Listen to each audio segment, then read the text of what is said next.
Como les decía, es un gusto y un honor para mí estar hoy dirigiéndome a ustedes y compartir un poco de lo que es este maravilloso mundo del autismo. Yo le he comenzado diciendo hoy día que es una mirada diferente, porque quiero que veamos de una manera diferente a las personas que tienen esta condición. No solo ver lo que hacen hacia nuestros ojos, sino lo que son estos niños, estas niñas, estos adolescentes, estos adultos. He preparado una presentación. Es inmenso hablar sobre autismo, pero he tratado de sintetizar al máximo esta información que pueda servirles a ustedes. Estaré gustosa de poder contestar cualquier inquietud al fin de la charla, del taller, como la quieran llamar, y poder contestar a sus inquietudes. Voy a dar inicio sin antes agradecer nuevamente a la universidad por haberme tomado en cuenta, al Departamento de Formación Continua, por supuesto, a mi señor decano Ramiro Lazo, a mi coordinadora Bernardita Quintanilla y a todos los amigos y amigas que están hoy, esta tarde, compartiendo conmigo, y a todas las personas que no les conozco, pero que es un gusto tenerlas aquí. Voy a dar inicio a esta presentación compartiendo un poco de mi experiencia, sobre todo en el mundo de los niños, porque como nos dijo Bernadita, yo trabajo en un centro infantil desde hace 37 años y creo que aproximadamente, no sé si entre 25 y 30 años, he trabajado con niños con TEA, consciente de que tienen TEA, porque cuando hago un recordatorio de mi vida, sé que tuve niños con autismo y que no sabía que tenían autismo en tiempos anteriores. Voy a dar inicio y espero que sea del agrado de ustedes y que sea comprensible.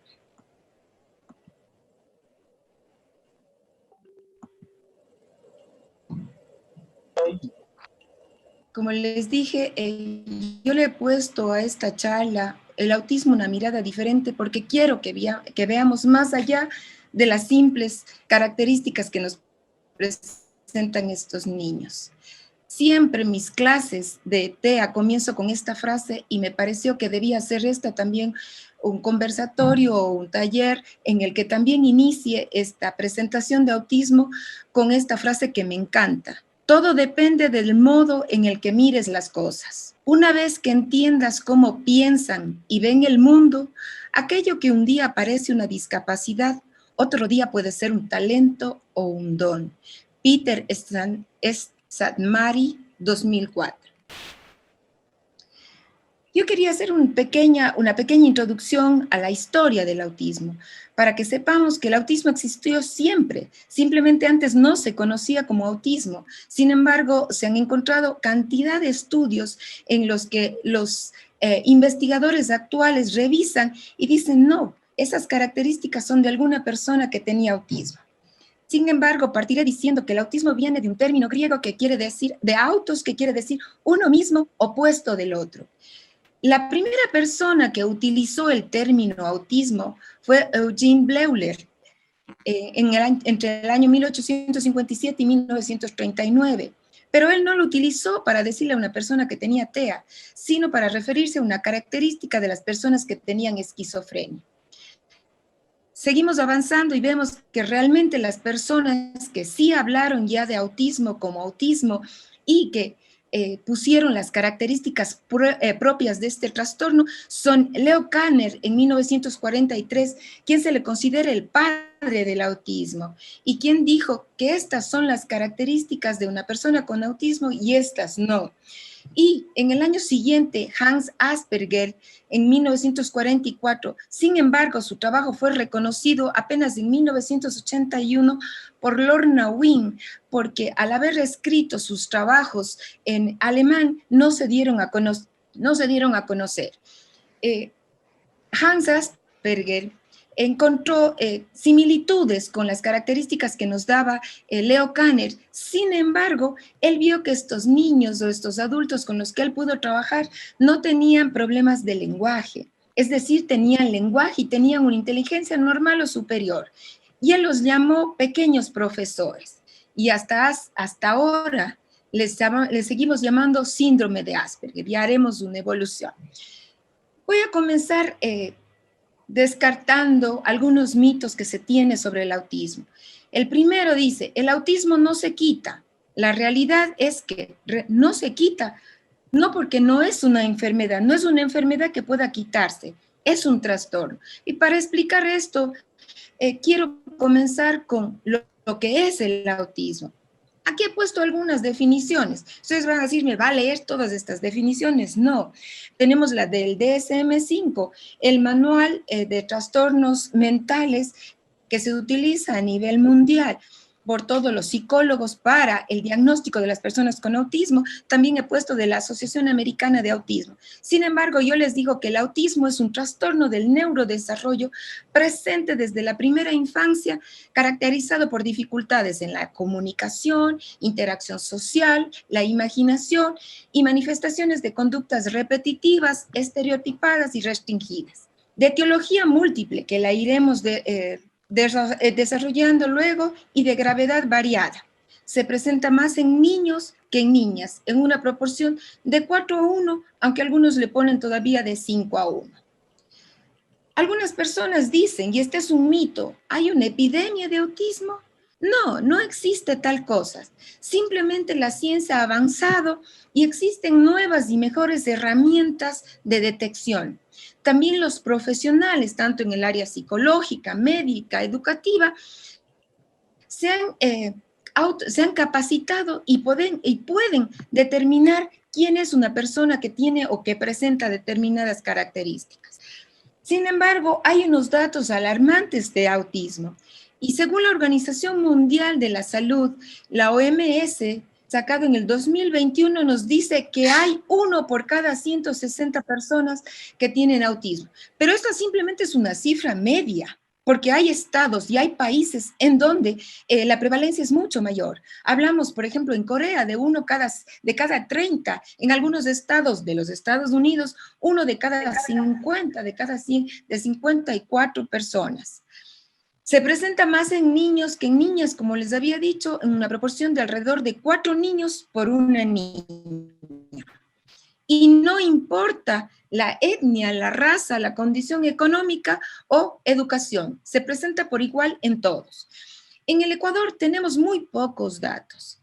Sin embargo, hemos encontrado estos del Ministerio de Salud, que nos hablan del 2015 y simplemente nos habla que en la población de 5 años está aumentando, que la prevalencia es del 0.28%, con un cambio de alrededor del 0.0069%.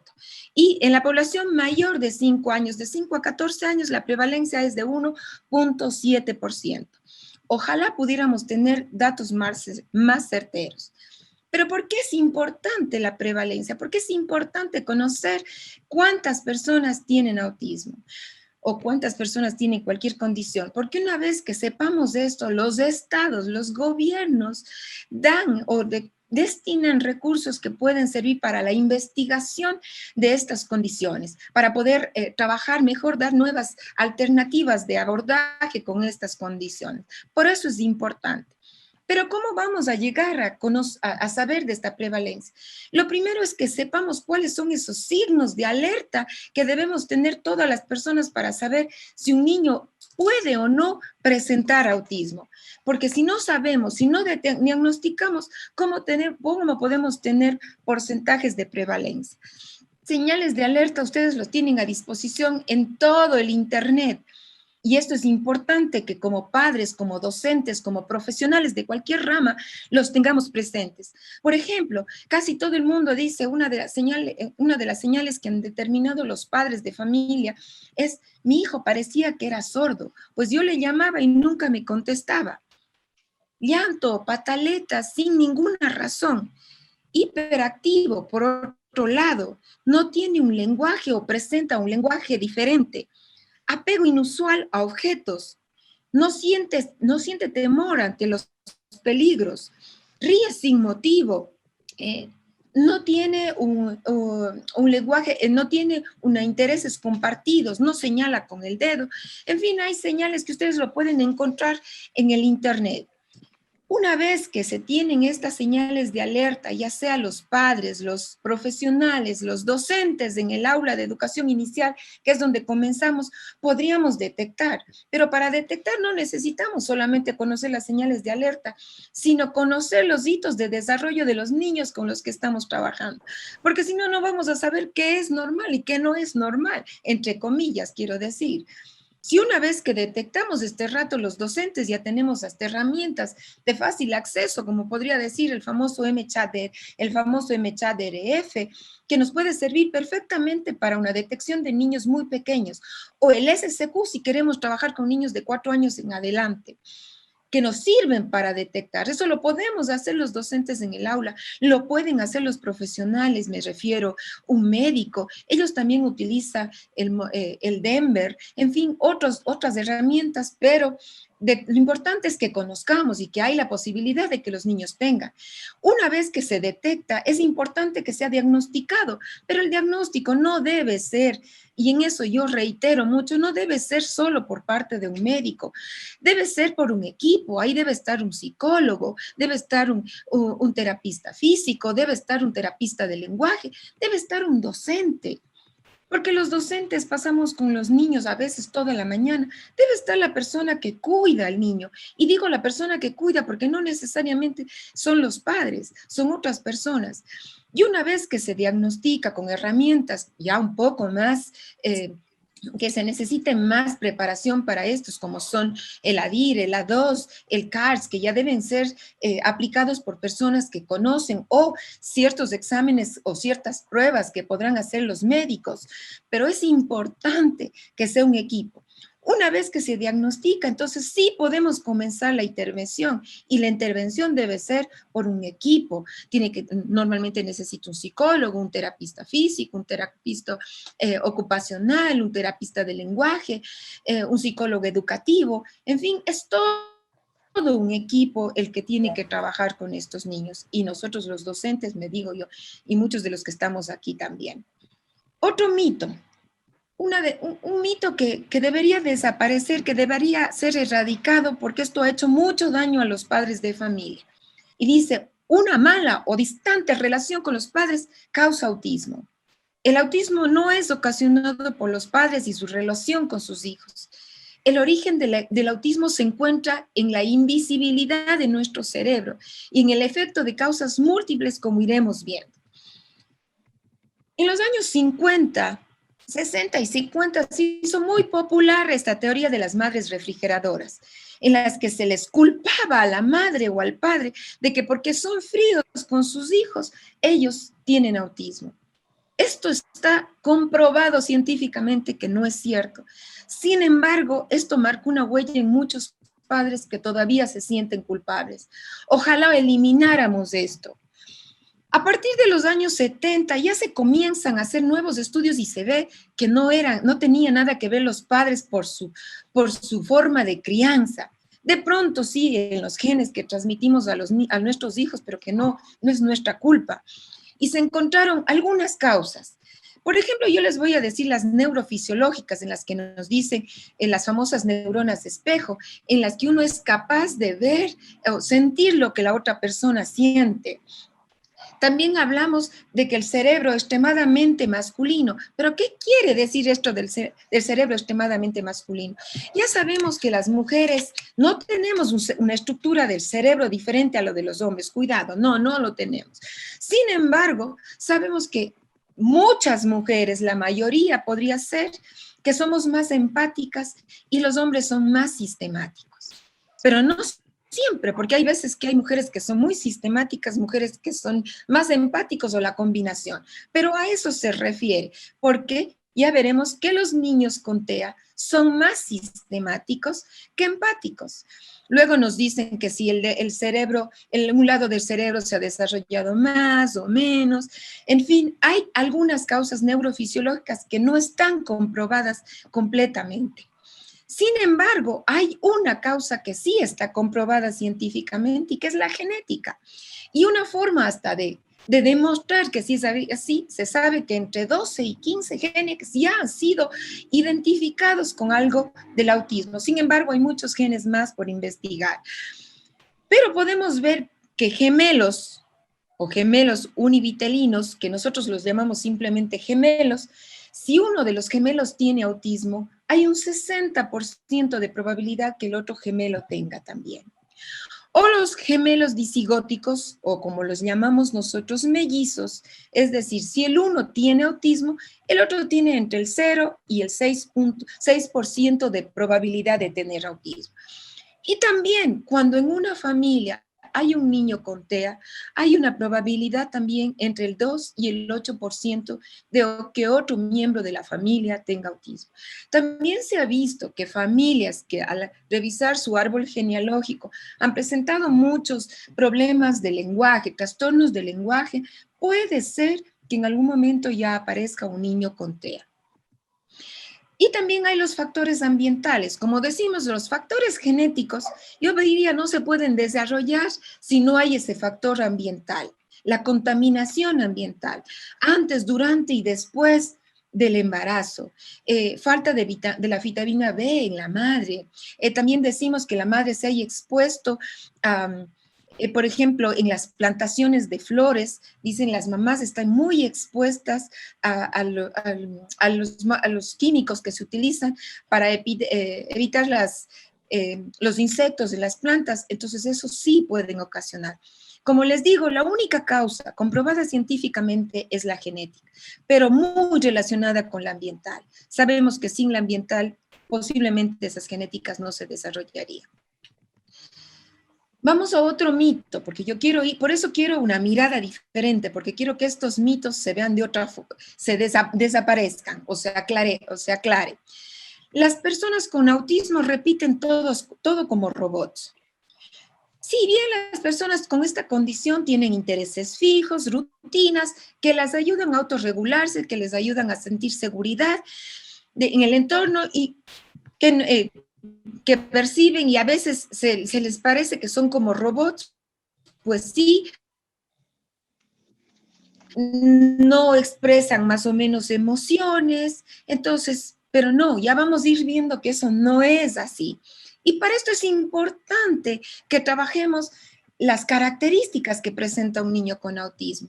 Y vamos a conocer las características cognitivas, que son importantes para todas las personas que queremos conocer algo del TEA, pero también para los padres, también para los docentes. Es importante, por ejemplo, que los niños tienen atención de túnel.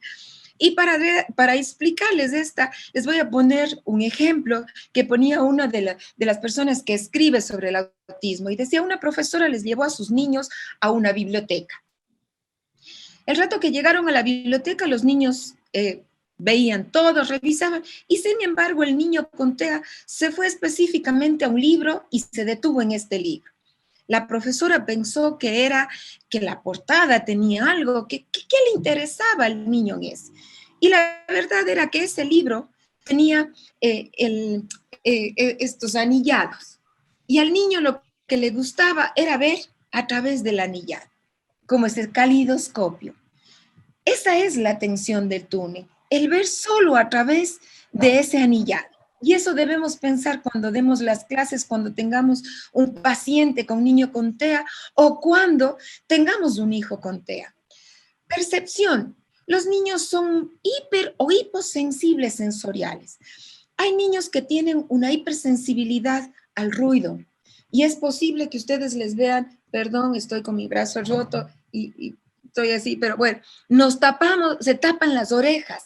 Es porque ese ruido, a veces a nosotros nos molesta un ruido, pero a los niños les lastima. O a veces son hiposensibles, no sienten. Son hipersensibles, por ejemplo, a texturas. ¿Quién de nosotros no ha sentido que nos molesta la etiqueta de una camisa, de una camiseta y nos estorba y estamos desesperados por sacar? Dice que los niños con autismo posiblemente hay prendas o cosas de vestir que les hace eso en todo el cuerpo. Imagínense la desesperación. Los niños con autismo tienen una memoria visual fantástica. Ellos son aprendices visuales. Sí tienen memoria auditiva, yo no digo que no, pero sobre todo son aprendices visuales. Y esa es una característica que debemos tenerla muy, muy, muy presente.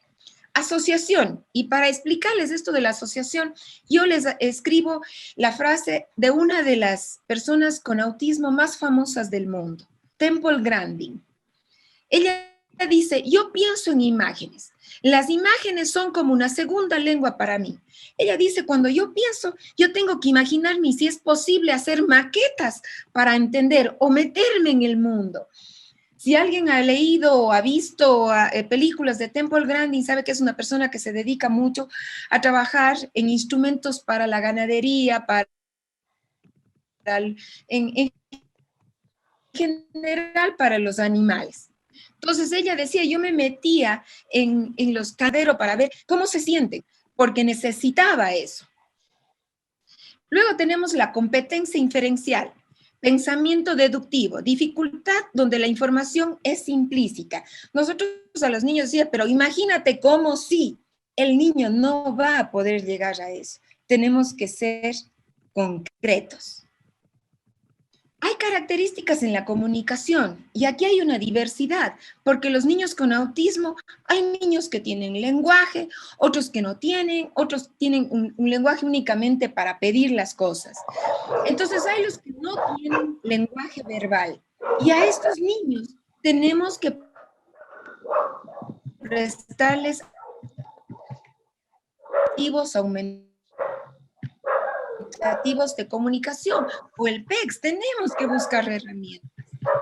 También, en cambio, tenemos los niños con autismo que tienen un lenguaje verbal, que sí hablan. Hay algunos que lo hablan fluidamente, generalmente son los que simplemente que utilizan su lenguaje para pedir. Y aquí me encantaría contarles lo que dice una persona que tiene autismo, se llama Jim Sinclair. Jim Sinclair es una persona con autismo grado 1, ya les voy a explicar, o síndrome de Asperger. Él es psicólogo y él hasta los 12 años no habló. Y las personas pensaban que él ya no iba a desarrollar el lenguaje, pero él desarrolló y cuando él pudo expresarse dijo, yo no utilizaba el lenguaje porque no sabía que me servía para comunicarme. Sin embargo, él ya habrán dicho tantas cosas de él, habrán hecho pruebas de toda clase y simplemente él cuenta él eso ahora que puede expresarse. Los niños que pueden hablar, ¿cómo es su articulación? Generalmente no tienen problemas articulatorios. Podrán tener trastornos como cualquier persona, pero no es una característica del autismo. Su acento es monótono y muchas veces dicen que las personas con autismo hablan como los extranjeros, como nosotros decimos, habla como gringo, que tienen ese tipo de lenguaje. En la gramática hablan en tercera persona. Ellos no dicen yo quiero agua, sino quiere agua. Esa es una forma de hablar. Comprensión y semántica. Dificultad en el lenguaje figurado, en lo que no está explícitamente escrito ahí. Eso debemos tener muy claro. Conversación y pragmática. Muchas veces los niños con autismo se limitan solo a utilizar el lenguaje para pedir las cosas, no para hacer una conversación de ida y vuelta. Inclusive, las personas que sí tienen un lenguaje fluido, ya vamos a ver en las características de los niños que son llamados antes síndrome de Asperger, estos niños tienen una conversación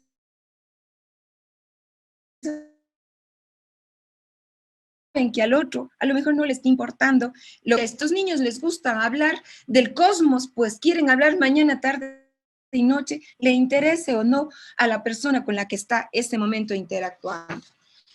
Son inexpresivos, sí. Esa es una característica de los niños con autismo. Nosotros, posiblemente ustedes que me están viendo a mí hacer miles de gestos con mi cara, con mis manos. Los niños con TEA no lo hacen. Y a veces, a lo mejor muchos de ustedes saben, yo podría, si me dedicara a verles, a lo mejor diría, esta persona está emocionada con lo que digo, otros están aburridos, porque expresamos en la... Pero yo tengo que hablarle de las características que está en el famoso DSM-5.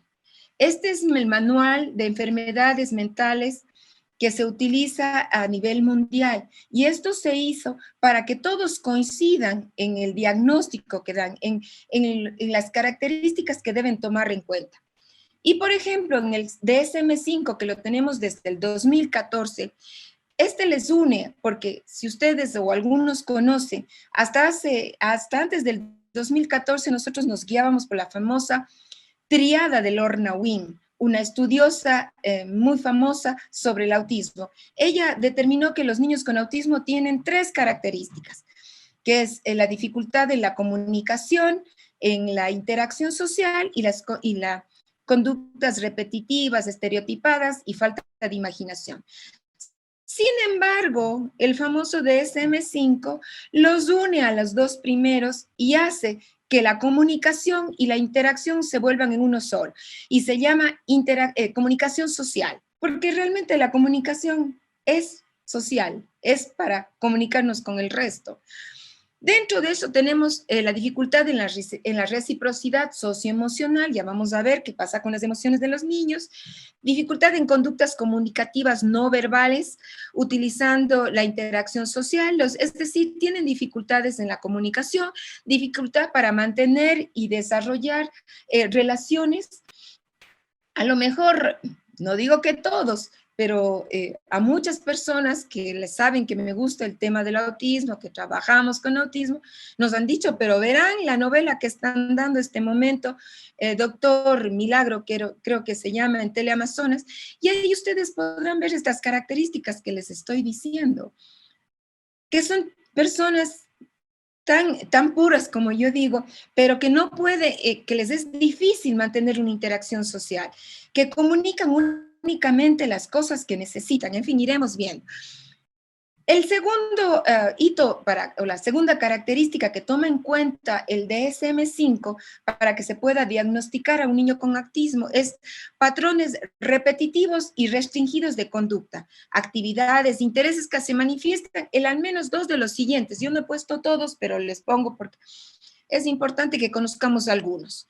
Movimientos. Los niños tienen el famoso aleteo, ya sea con sus brazos, con todos sus cuerpos, con sus manos, con sus dedos, en fin. Los que han tenido la posibilidad de trabajar con un niño con TEA o conocen un niño con TEA, saben que alguna de las que estoy diciendo podrían haber observado en esas personas. No pueden observar todos, porque el autismo es tan amplio, por eso se llama trastorno del espectro, porque no hay 2 niños con autismo que sean iguales. No hay ninguna persona que sea igual a otra, pero generalmente cuando hay una enfermedad, cuando hay un trastorno, como que uno puede identificar al uno y al otro y decir que tienen estas cosas. Con los niños con autismo, por eso a veces nos dicen, no, pero yo no creo que tenga autismo porque no hace esto. Es que no necesariamente tiene que hacer todas estas. Puede tener 1 o 2, como dicen aquí. Adherencia excesiva a rutina, sí. Son niños que necesitan rutina porque eso les da seguridad. Caso contrario, tienen mucha ansiedad. Ellos tienen mucho susto ante no saber lo que les viene. Ellos tienen que saber exactamente que termino esto y comienzo este otro, que salgo de aquí, pero ya sé a dónde me voy. Y ahí cuento ejemplos, porque gracias a Dios cuando uno tiene la experiencia puede contar.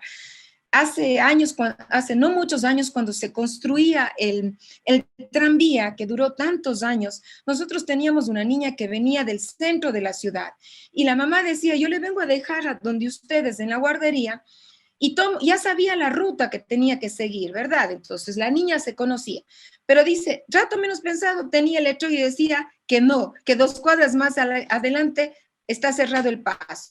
Imagínense lo que representa para nosotros allá. Qué terrible, me voy a demorar un poco más, pero hago. ¿Qué pasa con esos niños? Que ya hasta esa rutina del camino hacia su escuelita era tal, ¿qué pasa con ellos? Se alteran. Entonces los papás tenemos que estar, los profesores preparados para atender el resto de los profesionales. Intereses muy restringidos y fijos que son anormales en cuanto a su intensidad o foco de interés. Aquí ustedes podrán encontrar infinidad de cosas. Una de las que más me ha llamado la atención es de un niño que le gustaba las fundas del detergente, pero de entrarse en las casas, irse directamente donde tienen los detergentes y sacarse la funda. hiperreactivo a estímulos sensoriales, como habíamos visto en un momento anterior. Y los síntomas siempre deben estar presentes desde la primera infancia, salvo que a veces cuando no conocemos, han habido niños que a los 8 o 9 años se les ha diagnosticado. Imagínense cuánto daño se les hizo en los años anteriores. Por eso es importante conocer sobre las características que puede presentar un niño con autismo. Este conjunto de síntomas limitan y alteran el funcionamiento diario, su vida educativa, su vida familiar, su vida laboral, en fin, sus entornos. Y estas alteraciones no se explican mejor por una discapacidad intelectual, porque hay muchas cosas que son similares tanto en el autismo como en la discapacidad intelectual. Este mito que también lo vamos a explicar y dice: las personas con autismo no tienen o expresan emociones, son capaces de amarse, solo que lo hacen de una manera diferente. Y aquí, si pudiéramos decirle a un padre: explíquenos, ¿usted cree que su hijo le quiere? Por supuesto, el papá va a saber que ese niño lo quiere, a lo mejor no le expresa como el otro niño, pero por supuesto que siente amor, pero no puede explicar, tiene distintas formas y eso es lo que tenemos que aprender, tener presente. Por ejemplo, es importante que las personas que van a trabajar con los niños con autismo saben que hay programas para aprenderles a enseñar a entender sus emociones y entender las emociones de los otros. Aquí me voy también a una frase que lo escribió en que se dice en una película que todos conocen. Mi nombre, perdón, no todos, muchos a lo mejor lo pueden ir a ver, se llama Mi nombre es Khan. Y él decía: no percibo los sentimientos que no se expresan. Es decir, nosotros a veces sabemos cuando una persona nos quiere sin que nos diga. El niño, el adolescente, el adulto con autismo necesitan que lo digan, que lo expresen para él entender eso.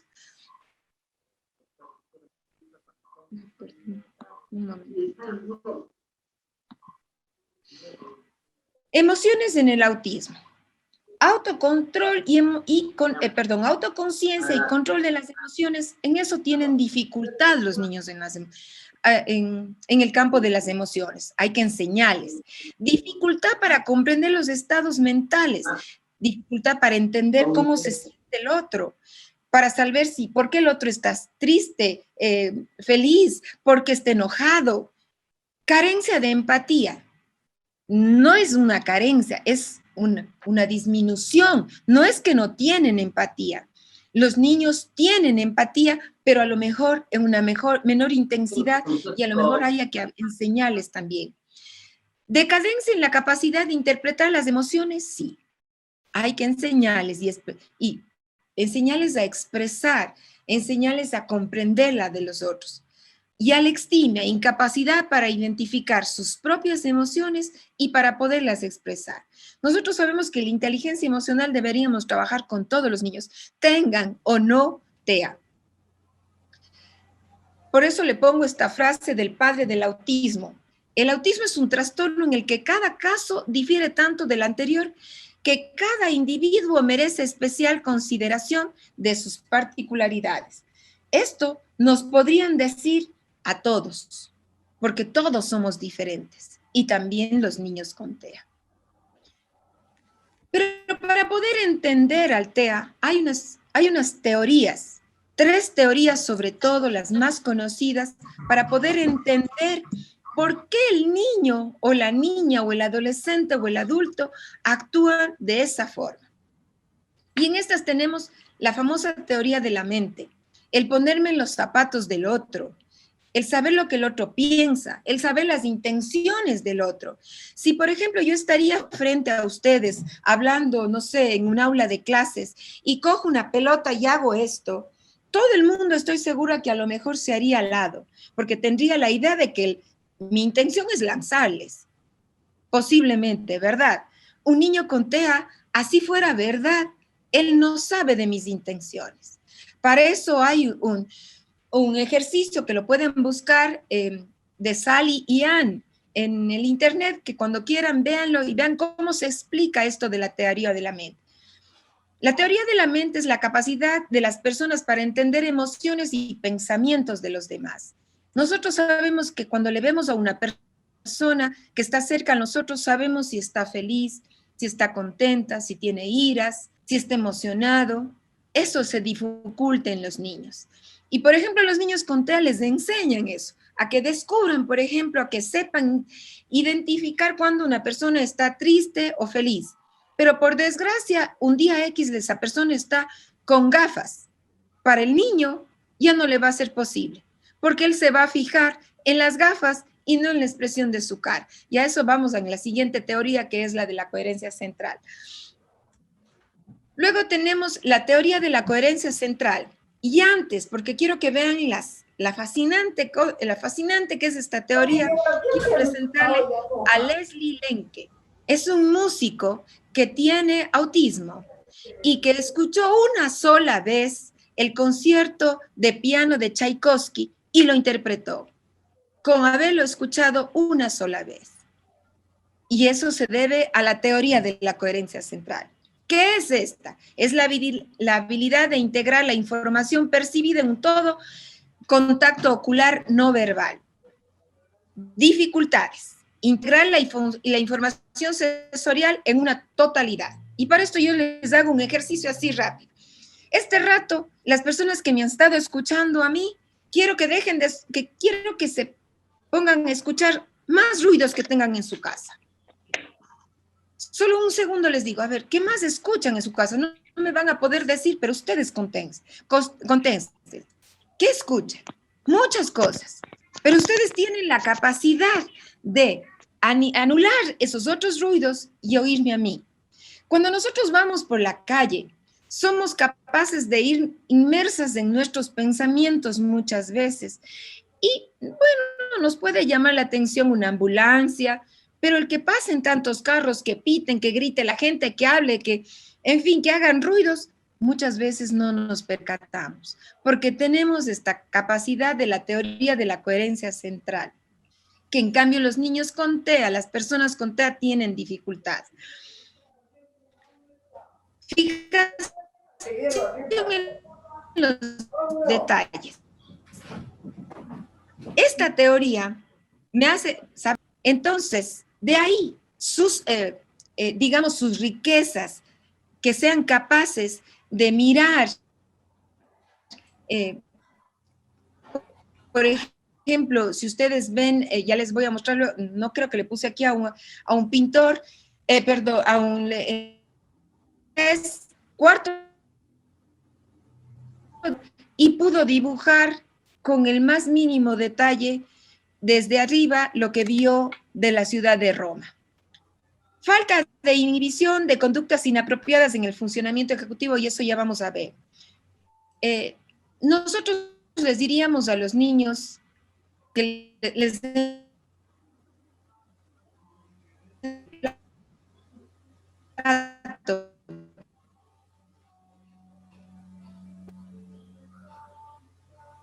pase.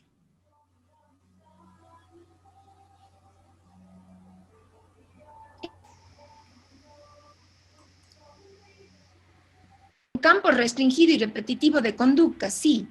Y ahí las rutinas, ahí se explican las rutinas. Luego vamos a otra teoría que se llama la teoría de la función ejecutiva. Por ejemplo, aquí en los niños, y yo le puse esta imagen porque los niños con autismo son literales. Si alguien le dice, mi mundo está patas arriba, el niño se va a imaginar el mundo patas arriba y va a volverse loco. ¿Cómo es posible que el mundo tenga los pies para arriba? Eso es imposible, pero el niño me va a entender literalmente, por eso es que no entienden los chistes. Y eso a veces da origen a que haya burlas y mucho bullying a los niños con TEA en un aula. Pero ¿qué es también esta teoría de la función ejecutiva? Es la capacidad de desarrollarla, pararme, evaluar, y si no me convence, cambiar. El niño con TEA no. El niño con TEA, si él ya se fijó que yo hago esto, todos los pasos. Para él es muy difícil pararse un rato y decir, no, yo estoy mal, mejor me voy por acá. Muy difícil. Una cosa tan simple que siempre cuento a mi edad, en Cuenca me refiero, que no sabemos, amanecemos con sol, a media mañana ya está lloviendo, después sol. Nosotros sabemos que a media mañana los niños tienen un receso y que salen al patio a jugar. ¿Qué pasa si ese día llueve? Muchas veces tenemos que quedarnos en el aula. Pero ¿qué pasa con el niño que ya vio que tenía que salir al patio?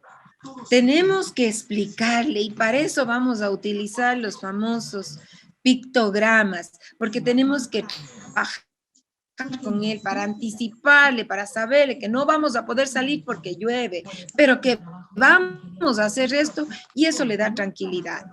Pero también es bueno enseñarle eso porque el mundo no es una rutina de pasos siempre fijos, no es así. Entonces, hay que darle una rutina que le dé confianza al niño, pero también podemos cambiar algunas cosas porque el mundo es así y porque él vive en este mundo. Falta de iniciativa, planeación en las tareas, todo hemos hablado. Otro mito, las personas con autismo son extremadamente inteligentes. ¿Y qué les puedo decir? Igual que todos. Solamente hay un 0.5% de las personas con autismo tienen el síndrome de Savant o genialidad, el cual tiene la característica de contar con habilidades extraordinarias relacionadas con la memoria, el arte y las matemáticas. Leslie Lenke, también podríamos hablar, hay muchas personas que tienen una habilidad increíble para las matemáticas, para los cálculos. Por ejemplo, si ustedes este rato les dicen, ¿me puede? A lo mejor, bueno, eso sepamos nosotros porque ya en la historia está, pero si decimos 26, o sea, para nosotros tenemos que irnos al internet a buscar. Ellos hacen unos cálculos fantásticos y nos dicen, no sé, sábado, domingo, el que haya sido. Pero para esto es importante explicar. Es necesario explicar que hasta antes del DSM-5, el autismo era considerado dentro de una categoría que se llama rollo. Y dentro de estos estaban el autismo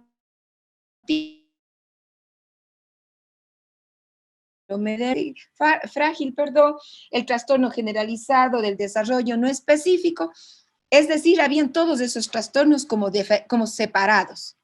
Sin embargo, el DSM-5 y ahora el CIE-11, que es un manual en cambio que utilizan en el Ministerio de Salud, ya lo unieron dentro del trastorno del espectro autista. Pero para que sepamos, el trastorno del espectro autista es como un abanico, en donde en un extremo tenemos el grado 1 y en el otro extremo tenemos el grado 3. No puedo decir que todos encasillar decir exactamente en el grado 1, en el grado 2 o en el grado 3. Presentas con la intervención hasta pueden mejorar.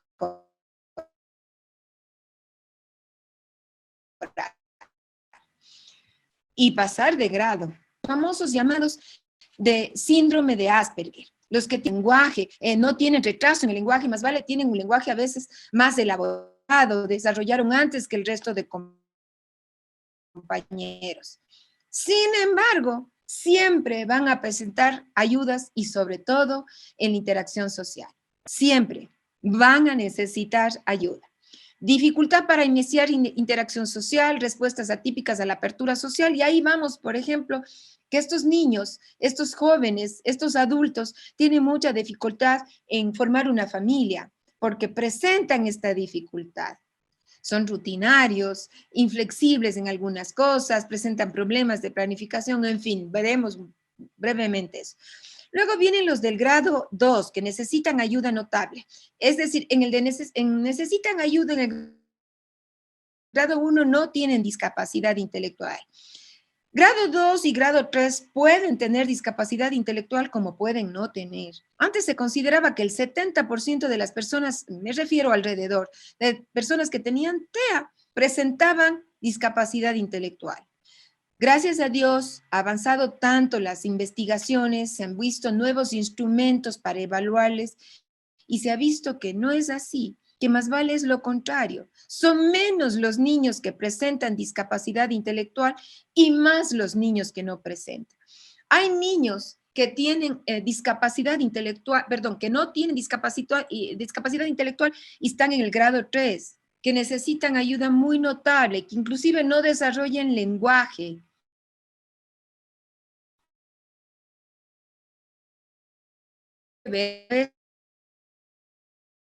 Y expresan todo, y les voy a mostrar luego la imagen de una persona y hasta les puedo recomendar el audio, el video de ella para entender esto. Entonces, los de grado 2, deficiencias en la comunicación social, verbal y no verbal, tienen deficiencias.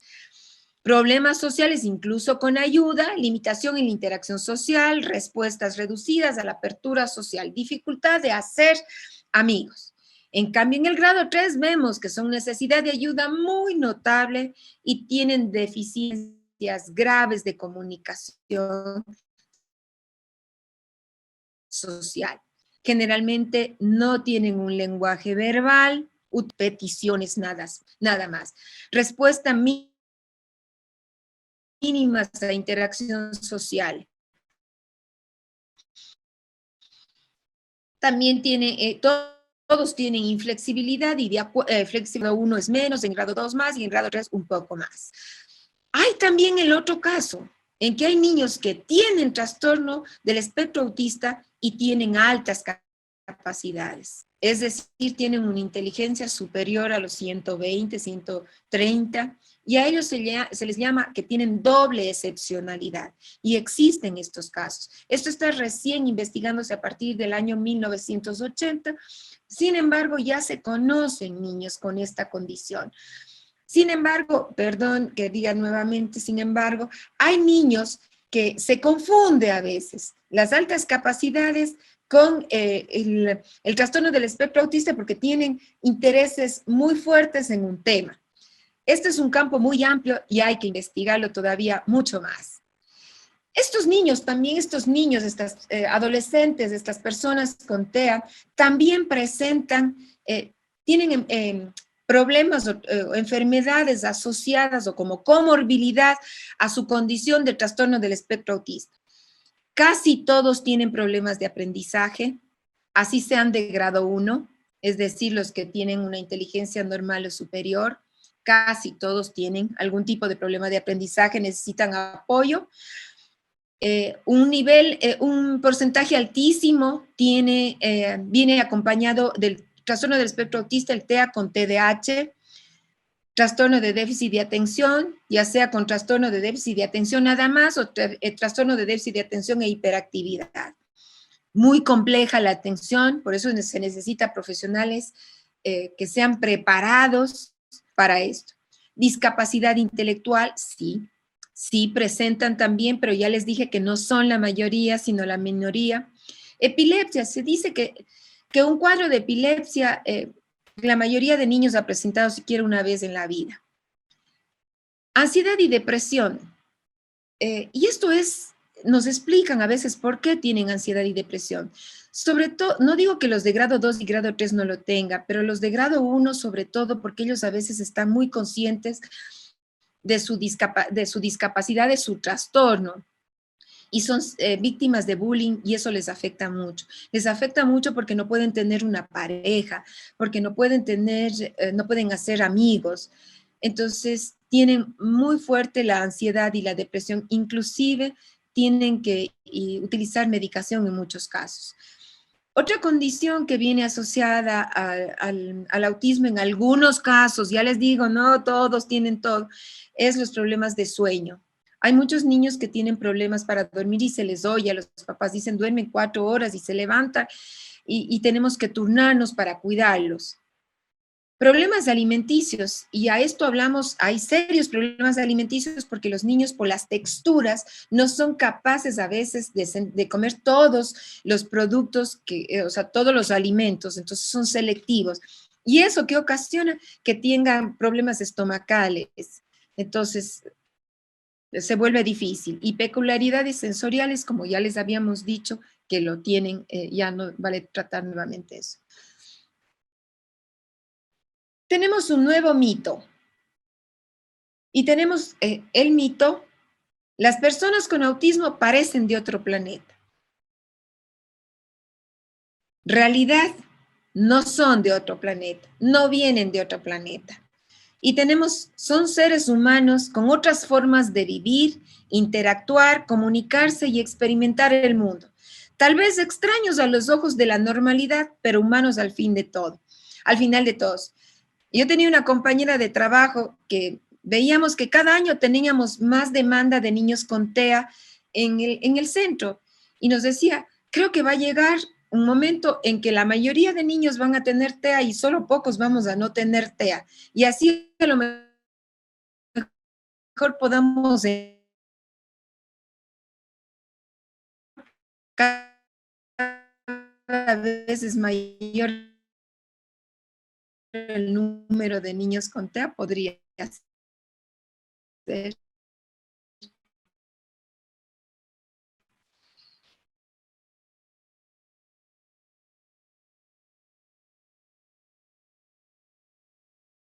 Y para conocer a un niño con autismo, esos intereses definen quiénes son ellos.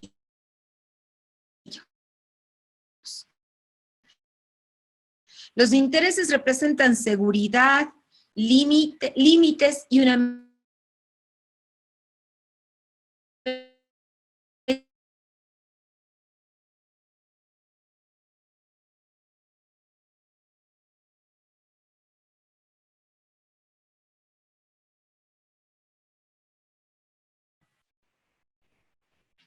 Perdón, creo que se me fue el internet un momentito.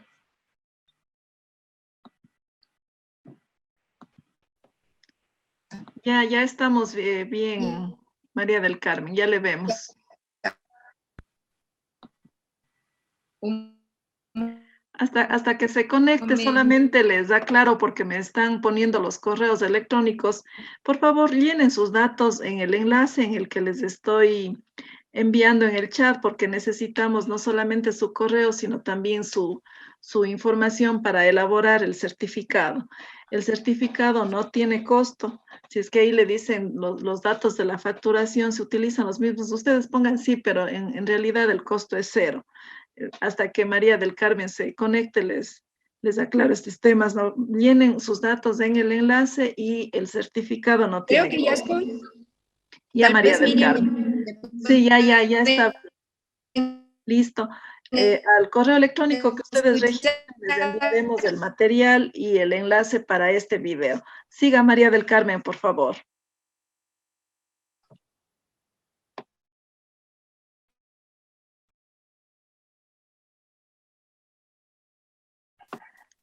María del Carmen, siga, por favor. Perfecto.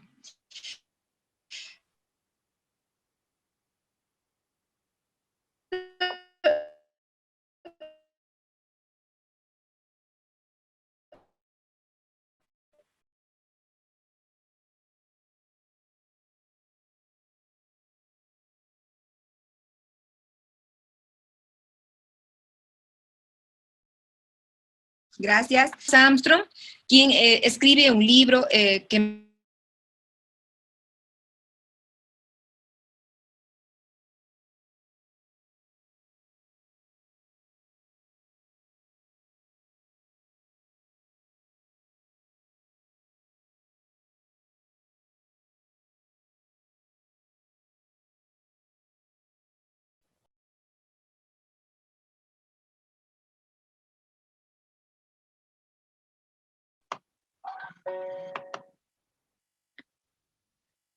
Vaya, lamentablemente parece que María del Carmen tiene problemas de conectividad. Esperemos un momentito, tengamos paciencia y en caso de que no pueda conectarse, pues prácticamente estamos tal terminando vez la me pueden conferencia. escuchar ahí. Ahí sí ya le escuchamos, María del Carmen.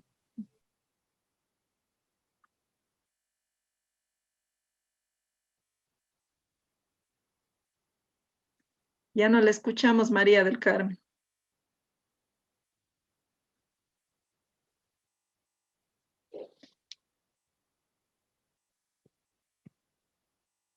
Los otros niños, porque ellos necesitan una orientación más específica.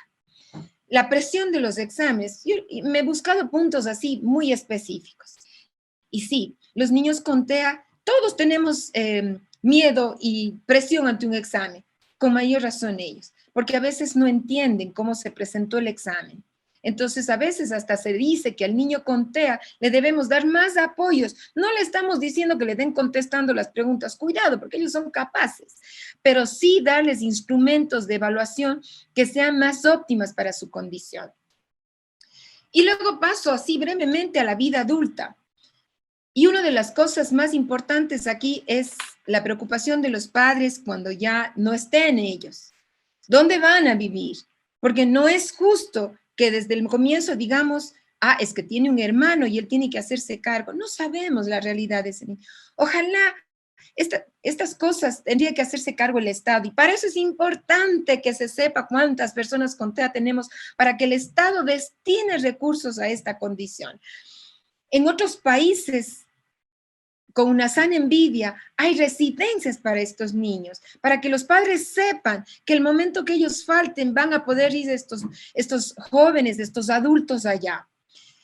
Luego hay empleos y en esto hay una frase de Temple Grandin que dice que por qué no hacer que esta fijación en los detalles que tienen los niños y que nosotros debemos descubrir de acuerdo a la teoría de la coherencia central, es decir, si un niño le gusta mucho, por decir, la computadora, ¿por qué no pensar que ese trabajo, o sea, que su trabajo podría estar enfocado en el futuro en esa rama? No digo solamente como programador, podría ser como alguien que arregle un computador.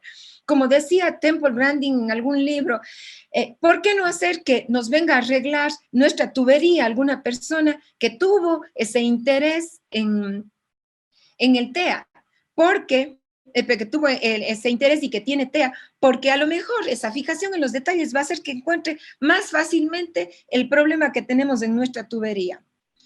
Entonces se dice que, ya les voy a hablar un poquito después de los empleos recomendados para estas personas, que para las personas que tienen esta condición, que presentan esta condición, no es así, porque ya ven que hay científicos, médicos y de muchas ramas que pueden desarrollarse. El matrimonio. Esto es algo bastante difícil en las personas con TEA. Difícil porque ellos son tan rutinarios que a las mujeres o a los hombres, si es a lo contrario, les es muy difícil adaptarse a ello. Entonces, muchas veces ya solo en el no pasan del noviazgo. Y muchos niños, muchos adolescentes con autismo reconocen esto. Y si ustedes ven algún día un documental que hay que se llama El laberinto autista, en la última parte que hace relación al síndrome de Asperger, una de las participantes es una chica con síndrome de Asperger y dice, yo quisiera tener un novio, pero sé que por ahora no puedo porque yo no permito el contacto físico con nadie.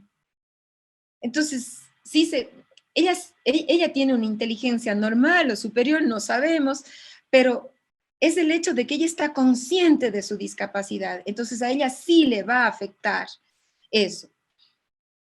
Según los trabajos que nos recomienda Thomas Armstrong, bueno, la primera dice, de preferencia deben ser trabajos freelance, sin relación de dependencia. Esto nos recomienda Temple Grandin. Y Thomas Armstrong, en cambio, recomienda que de acuerdo a sus habilidades, de acuerdo a sus talentos, de acuerdo a sus intereses, los niños podrían desarrollarse dentro del campo contable, artesanal, mecánicos de automóviles, diseñadores industriales, programador informático, ayudante de veterinario, técnico de laboratorio, cajero de banco, recepcionista, estadista, jardinero, guardaespaldas, carpintero y etcétera, etcétera, casi. O sea, estamos hablando que de acuerdo a sus intereses debemos buscar un trabajo. Y ya sabemos que en ese trabajo vamos a necesitar a lo mejor muchas veces que el jefe, si llegan a tener un jefe, apoye, porque las rutinas no van a cambiar así esté allá. Para terminar, yo me planteo esta frase de Thomas Armstrong que me pareció también muy bonita y dice, pero aunque no vivimos en su mundo, conocer las capacidades, los talentos y las habilidades de los autistas contribuye a forjar un poderoso argumento para alcanzar un nuevo nivel de respeto y de comprensión hacia quienes operan en las regiones más remotas del continuo de sociabilización. Espero que con esta poca información que he podido transmitirles, haya podido darles una mirada diferente al autismo, no solo de cosas que no pueden, sino resaltar esas habilidades que estos niños maravillosamente lo pueden hacer. Muchas gracias y estoy a las órdenes para cualquier pregunta que ustedes quieran formular.